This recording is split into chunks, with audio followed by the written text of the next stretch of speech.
and foremost, my name is Nzinga. Welcome to Creating an Inclusive Culture Using Innovation. It's a 30-minute quick whistle-stop tour through things that you can do with obviously hopefully some useful tips, tools and gems you can take away with you and contact information if you choose to connect with me after. Okay? There is a requirement for some participation, so what I would ask is if you have got your phones, feel free to get them out and use them. There'll be a QR code to scan and just a little bit of activity just to get some audience participation. You're welcome to join in. If you don't want to, that is also absolutely fine as well. Okay? So just to get us started, as mentioned, I am Nzinga. This is me, obviously, an animation done before the pandemic. Looking slightly different now. Again, my name is Nzinga. I am born and raised in Birmingham. I am born to Jamaican parents and I have an African name. So as you can appreciate, I'm a little bit of an anomaly. People are always quite confused with where I come from, what my background is, but I enjoy very much telling people about me and yeah, what I'm about. Born and raised in Birmingham, so very much a diverse community, so very much felt like I belonged and didn't really have any challenges around fitting in. However, this changed when I moved into the corporate environment, and I will talk a little bit around what that looked and felt like. RaCExpert Limited, so I'm CEO and founder of RaCExpert Limited, which is a consultancy business that works with organisations in tackling racial inequity. So looking at how we can attract, retain, develop and progress diverse talent, making sure we're getting the right people in, not for culture fit, but for culture add, and really helping organisations become sustainable by attracting talent from emerging markets of the future. And the reason why I set up RaCExpert Limited, so prior to being founder and CEO of this wonderful company, I had an 18-year work history in aviation. So I used to work in project management as a senior project manager, and I found that often in a lot of the spaces that I occupied, I was very much one of few women and often the only person of colour. And it wasn't just that challenge, but also the challenge around some of the obstacles faced in terms of career progression, getting my voice heard, feeling like I was being able to be fully understood. And I thought, rather than sit on the fence and be aware of the challenges, I can be part of the solution. Okay? That's a little bit of background in terms of RaCExpert Limited. The industry that I was part of was construction and manufacturing. And it's for that reason that I've kind of used some statistics, but these statistics are quite general across most industries when it comes to representation around racial ethnicity. So as you can see here, if you think about the UK percentage of people that are not white, it's 13%, but actually when you think about industries like the construction industry, there's only 6% representation. And of that 6%, only 1% are directors and senior leaders. So if you're thinking about not just reflecting the local community, reflecting the employees that you have as part of your organisation, but also, reflecting your ideal clients is not very, very high. And there is obvious work to be done. And also, you think about it, you want people who are making strategic decisions for the organisation that are going to reflect the people you want to attract. Okay? Really, really upsetting statistic at the bottom, 76% of Asian, Black, minority, ethnic colleagues have reported facing discrimination in reference to career progression due to their race or ethnicity. If you think about that, 76% is an extremely high number. And actually, it's just 76% too high as far as I'm concerned. No one should be feeling hindered in terms of progressing and moving forward in terms of their career progression. So a little bit of interactive activity. For those of you who've just joined, I did say if you have got your phones, please feel free to get them out. There's a QR code to scan. There is no right or wrong answer with this. It's all anonymous. It's just to get you guys participating. I think what's really important when we are talking about race and ethnicity is people are participating in how we can move forward with a solution. It isn't just a problem that sits with some people, it's something that we can all be part of. So I want to hear from all of you because all of your opinions, all of your voices count and matter. So, if I can ask you to scan the QR code on the left-hand side of the column, hopefully, praying it works, but it should take you onto a screen where you're able to leave some comments in terms of what racism is. And it's not to kind of catch you out and come over and say, hey, you got that wrong, you should know better. But it's just to kind of gauge what people's understanding is. So, yes, absolutely, discrimination, yes, definitely.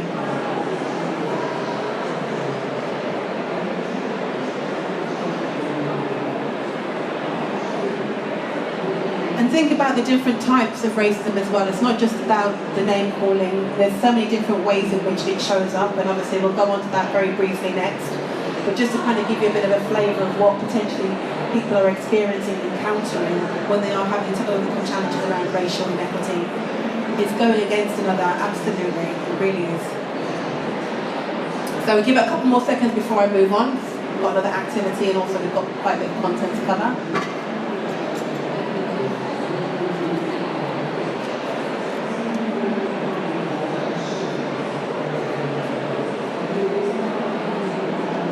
Okay, just going to move us along.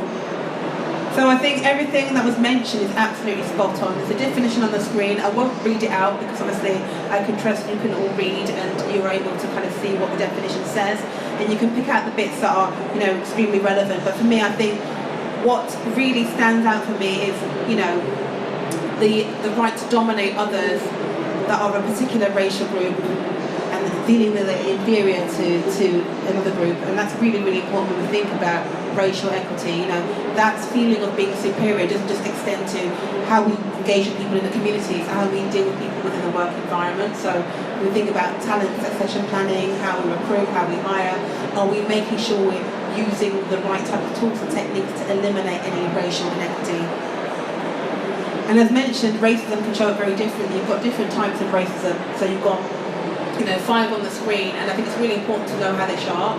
As mentioned, it isn't just about the slurs, the finger pointing, the exclusion. Often it can be about a set of beliefs that show up in how we make decisions. So think about it, if you are a leader of an organisation, you're part of a team that's responsible for people, you're leading those people, you've got to make sure you haven't got ideological racism feeding through what you're thinking about, Discursive racism, so how it's expressed, as mentioned, through racial slurs, hate speech. Obviously we all know about the freedom of speech, but how free is it if it's impacting on the experiences of people that are encountering that racial slur? Institutional racism, so policies, processes that are designed by people who don't always fully understand the implications it has on the talent that's diverse that they're trying to attract and bring into the organisation. Structural, so long historical. And then you've got systemic, which kind of feeds into all of the above, the laws, beliefs and practices. So just to kind of have a think about how it shows up and how we all can be responsible in terms of challenging it when it does. So again, I talk about racial inequity, but part of that is being part of an inclusive culture. So knowing how to work well together, and by working well together, it's really understanding what point you're starting from. A lot of organisations have work to do, and there's nothing wrong with being clear about that. It's a good starting point. Know where you're starting from, so you know what you need to aim to. And in terms of inclusion, it's about getting the right mix of people, getting them to work together harmoniously. We talk about diversity and inclusion like they're part parcel. Actually, they're not. You can have a very diverse organisation, but do the people in that organisation feel like they belong, that they can contribute, that they're being heard? Not necessarily.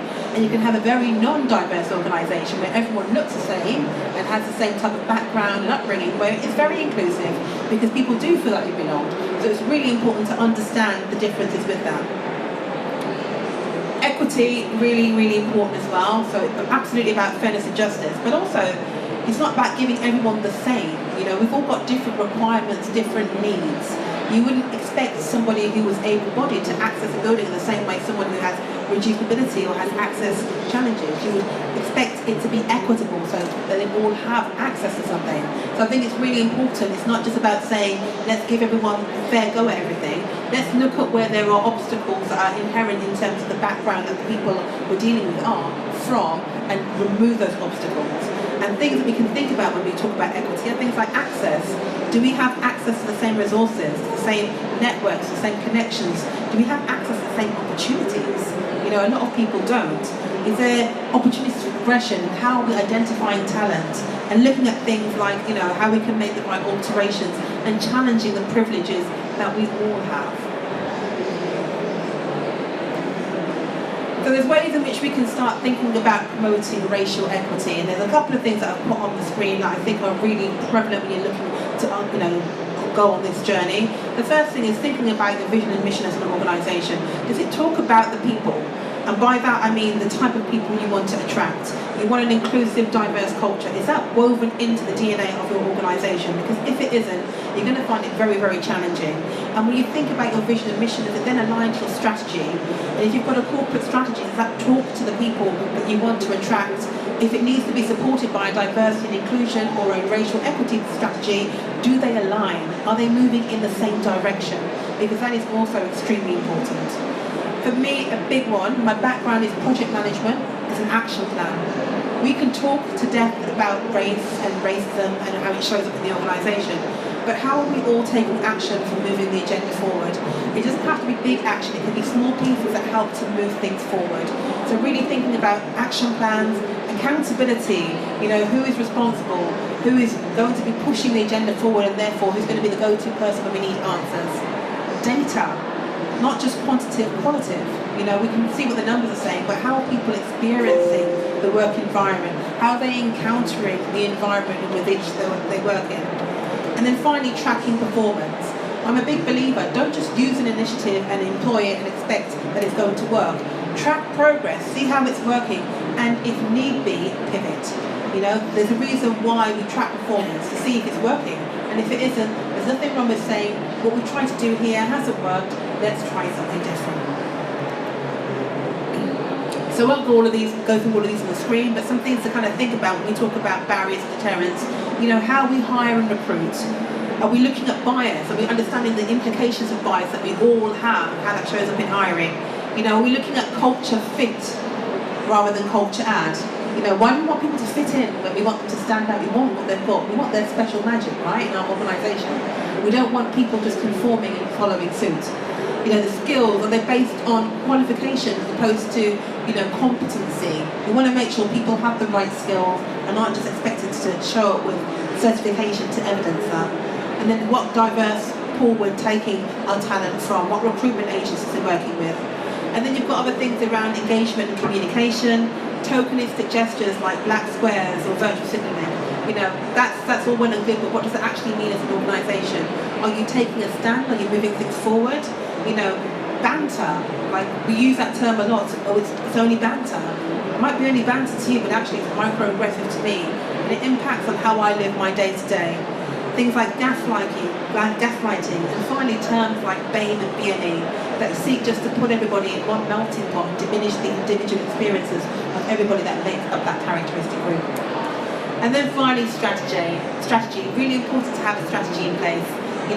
Often you'll find organisations talk of strategy, they don't have any policies that actually reflect what they're doing around race and culture, and really poor organisational structure in terms of what they're going for.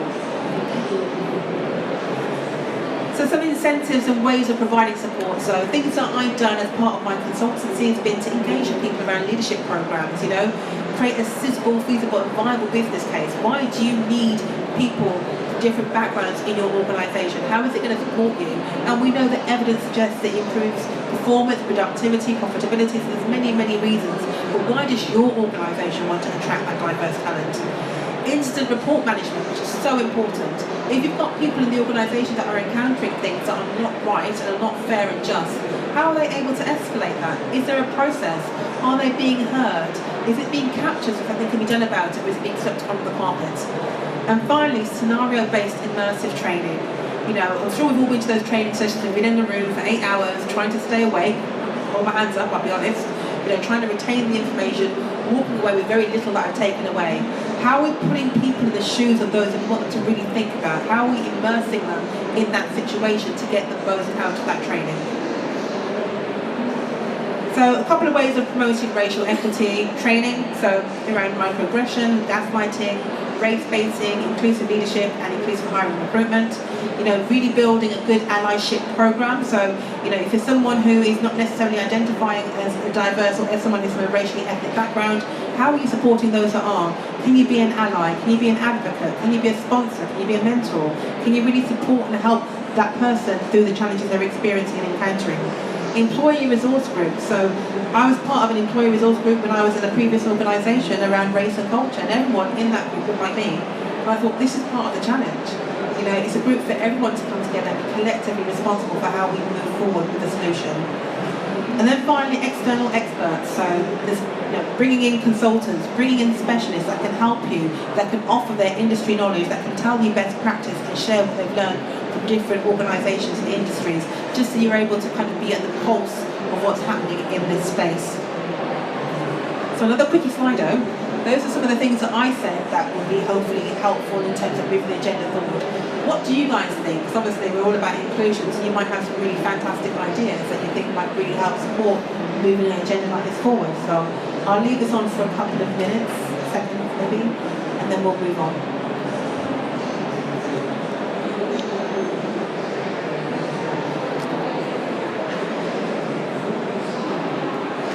And again, this is fully anonymous, so you don't need to worry about your name and details being next to the response. Be as honest as you want to be. This is your space. If you think there is nothing else that can be thought of, then put that down as well. Or if you've got an idea that you think you've seen somewhere else that worked really, really well, again, use the Slido and pop it down there. Come on.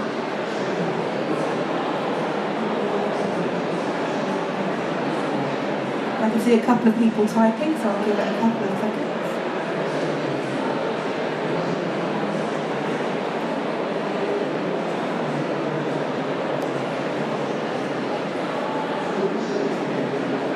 Coaching and mentoring, absolutely, such a fantastic opportunity. Also a really great way of building relationships of trust and transparency. So thank you very much for whoever popped that point down there, really, really valuable one. And a form and a method of allyship. So, again, we talk about allyship. Not every ally needs to act in the same way. We're all different as people. We've all got different things that are our strengths, so it's really important that we place those strengths. I'll give time for maybe one more and I'll move us on. If there is one more.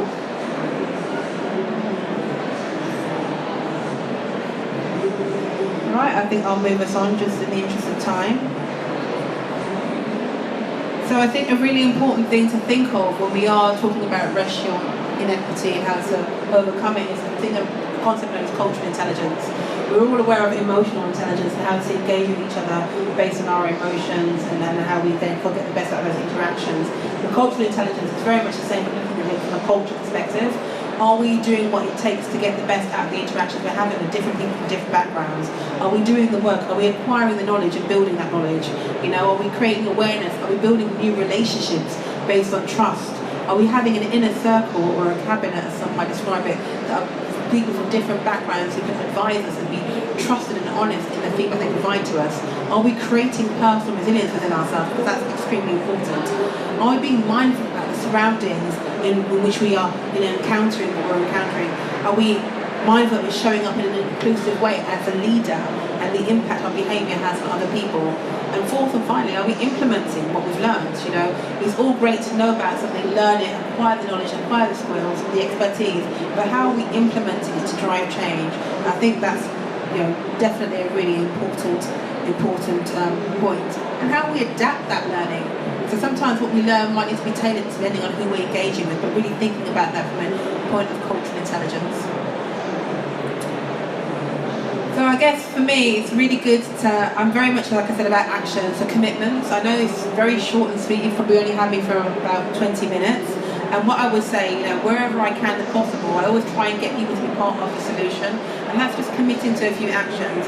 Whether you decide you want to pop it on the next Slido or take it away with you, I just think it's really important to think about it. And everybody has a part to play in this. It's not just a particular group of people. So if you can identify something that you can do that can potentially eliminate or help with the obstacles and barriers faced with racial inequity, get involved. If you think it's something that's not been done before and it might work, suggest it. If it doesn't work, it doesn't work, but my goodness, you could be on the cusp of something really great that could transform so many lives. So please speak up rather than stay quiet. So again, feel free to pop on there if you wish to. My last Slido, I promise.